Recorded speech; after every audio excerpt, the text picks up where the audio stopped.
Hi, everyone. Welcome to our group project. We are Group 2, and we focused on Halls Elementary School.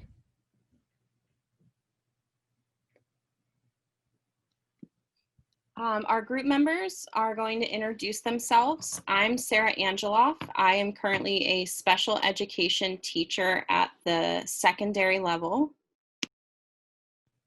I'm Amy Bomber. I am a senior therapist providing ABA services for grade level kids. I am Bailey Hoffman, and I am currently a registered behavior technician working in an ABA clinic. My name is Amber Miller, and I am currently an autistic support teacher at the elementary level. Hi, my name is Jolanda Weems, and I am a paraprofessional that works with elementary students.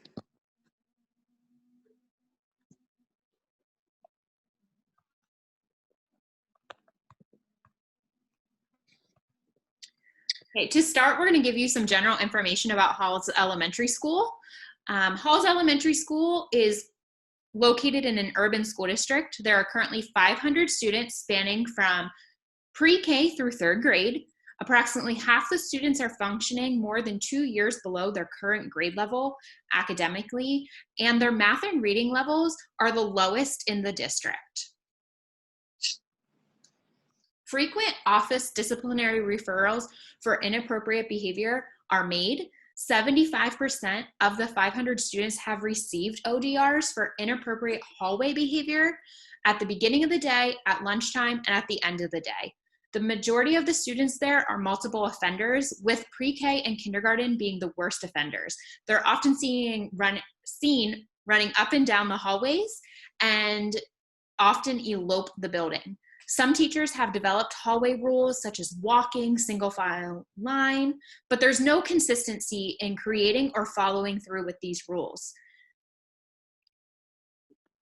Currently, there are 6 special education teachers, 5 special or related arts teachers, grade level teachers, an administration, and 2 instructional aides. There is no additional support at this time for more funding to provide additional staff to help with any hallway transitions. To help the staff understand what we will be doing, we outlined an operational definition. The operational definition of disruptive hallway behavior is defined as one or more of the following: anything other than walking, elopement, yelling, and/or going outside designated areas. Walking can be defined as moving by advancing the feet at a moderate pace, alternatively so that there is always one foot on the ground. Instances where the student is engaged in walking outside of the hallway areas will be excluded from this measure. Elopement can be defined by being more than 10 feet away from the designated area without adult permission for any duration of time. Instances of emergencies, like an intruder or fire alarm, will be excluded from this measure. Yelling can be defined as making vocal words and/or vocal sounds at a volume higher and/or louder than a normal conversation level. Instances where the student is engaged in play that requires louder voices, such as group play at recess, hide and seek outdoors, or gym games, will be excluded from this measure. Instances where the student is yelling for safety reasons, such as an intruder or injury, will also be excluded from this measure. Going outside of the designated area can be defined as crossing the assigned hallway marker in the hallways with both feet for more than 2 steps. Instances of emergencies or the need for quick transportation that teachers give permission to cross the lines will be excluded from this measure.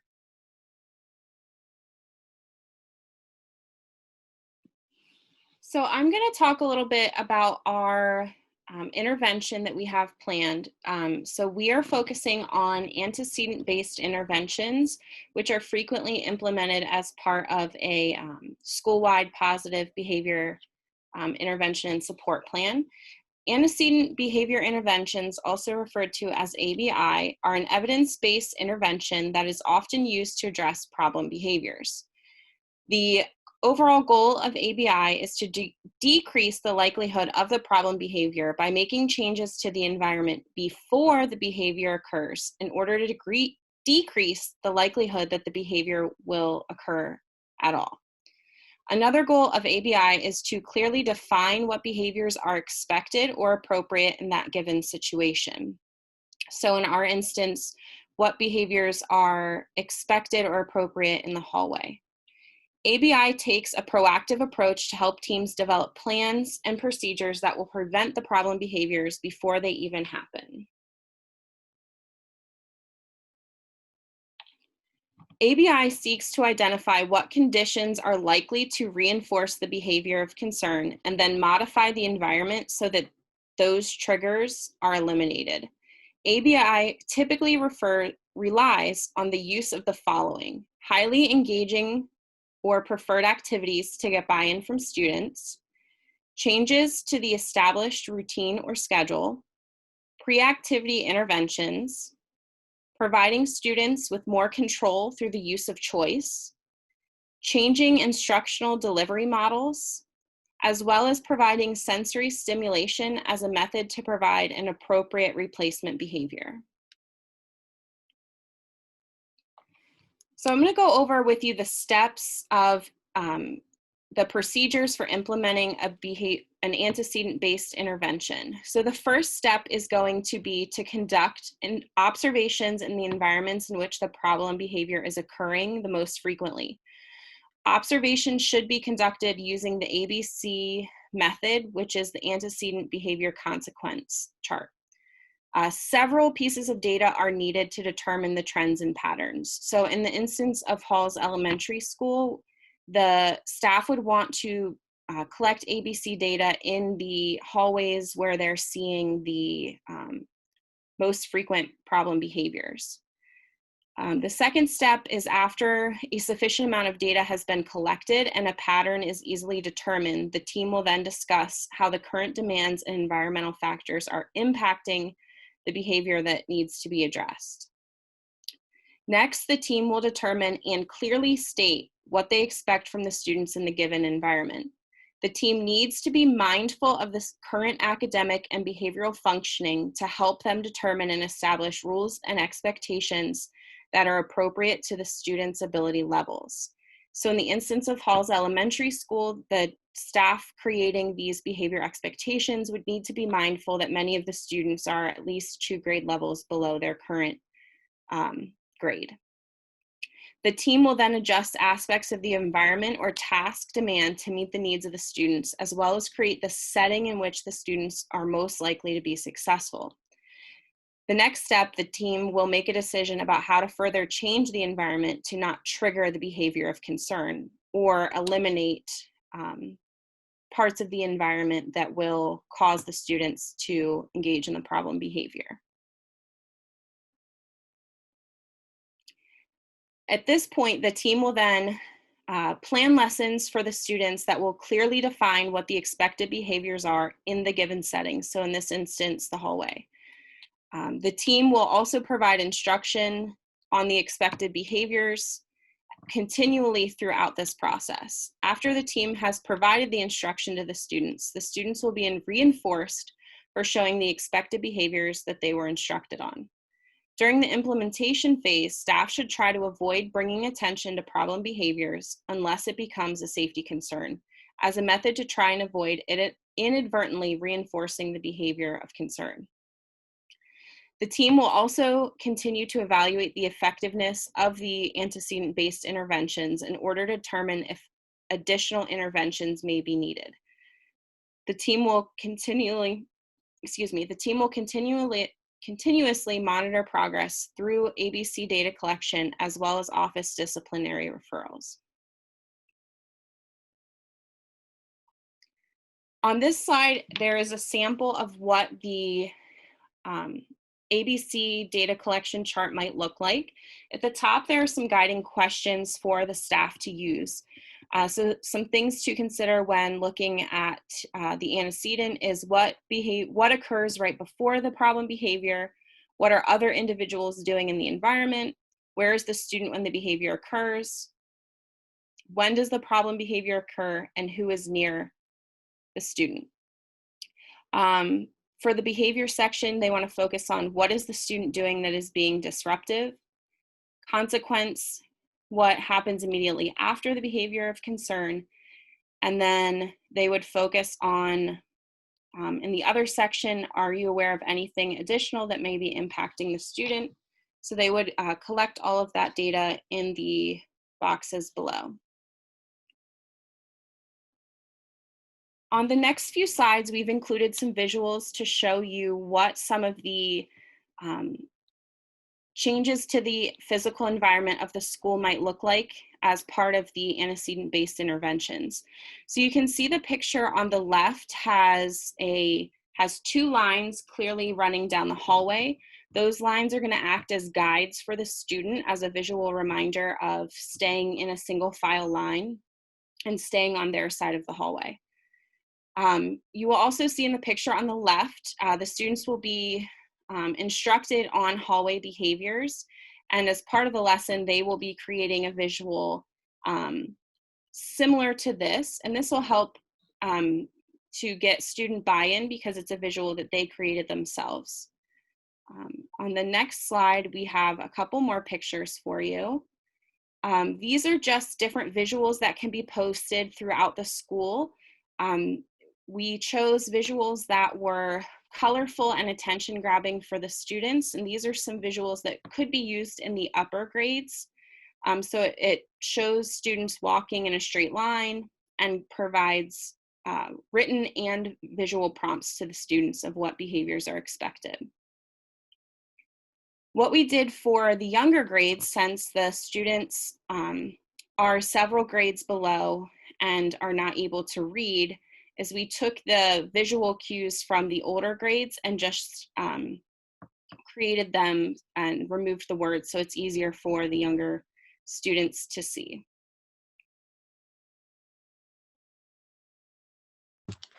For the training plan, we will create a plan for the schedule, and for the schedule, there will be a mandatory meeting for the faculty prior to the implementation of the training plan.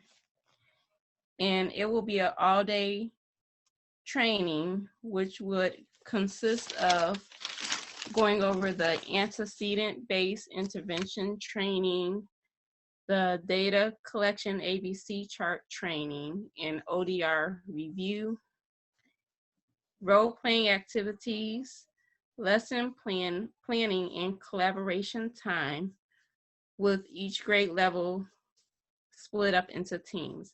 And also at the end, we will have a Q&A session where the teachers and the staff members can go over and ask any questions. Also, there will be a follow-up training that will be implemented at a later date.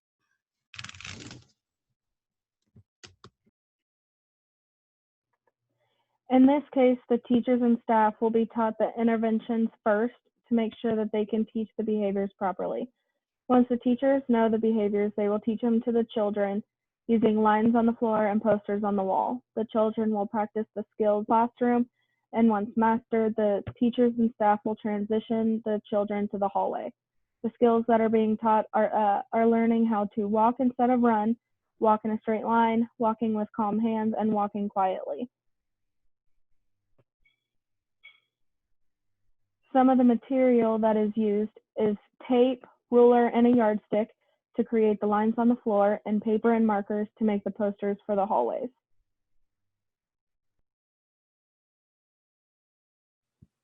So for the installation phase, we're focusing on what all is necessary for this to be a successful intervention. All of our interventions are low cost and easily accessible, including the materials that we're using and the lack of need for additional staff.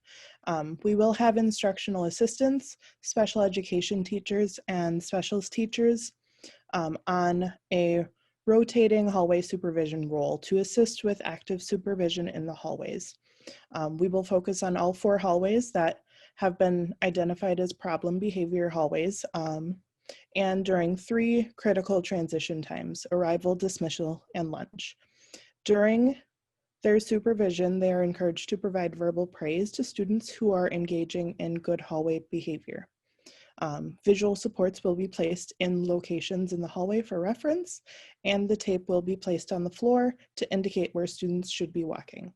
In addition, so that we have parental and community support, they will receive information on the new hallway procedures via school newsletter and their email, and they'll be encouraged to practice these skills with their kids in the community and at home.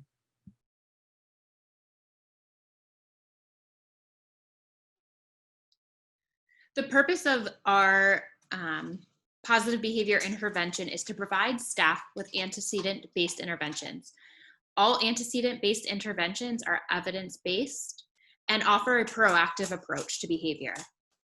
The purpose is to decrease frequency of office disciplinary referrals for inappropriate hallway behavior and increase hallway safety. The goal of this is to provide consistency for all students and all staff.